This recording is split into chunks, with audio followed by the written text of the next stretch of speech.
சிவாய நமக. நேற்று வரைக்கும் முப்பொருட்களின் அறிவின் நிலை பார்த்தோம்.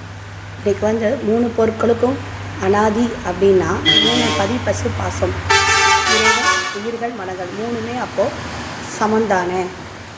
இறைவன் எப்படி இறைவனை மட்டும் எப்படி மறுபடி நம்ம சிறப்பித்து கூற முடியும் அப்படிங்கிற ஒரு டவுட்டு வரும். அதாவது 3மே முப்பொருளுமே அனாதி அப்படிங்கிறதுனால 3மே தன்னுடைய தன்மையில் ஒரே மாதிரி இருக்கும் அப்படின்னு நம்ம எடுத்துக்கக்கூடாது.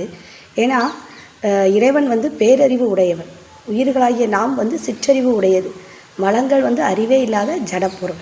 அப்போது இறைவன் தான் மற்ற இரு பொருளையும் அடக்கி ஆளக்கூடிய சிறப்புடைய தன்மை உடையவன். இறைவன் வியாபகமாய் இருந்து வியாபியமாய் தனக்குள்ளே மற்ற இரண்டையும் அடக்கி ஆளக்கூடிய வல்லமை பொருந்தியவன். வியாபகம் என்றால் மிகப்பெரியது, வியாபியம் என்றால் அதனுள் அடங்கி இருக்கக்கூடியது வியாபியம்.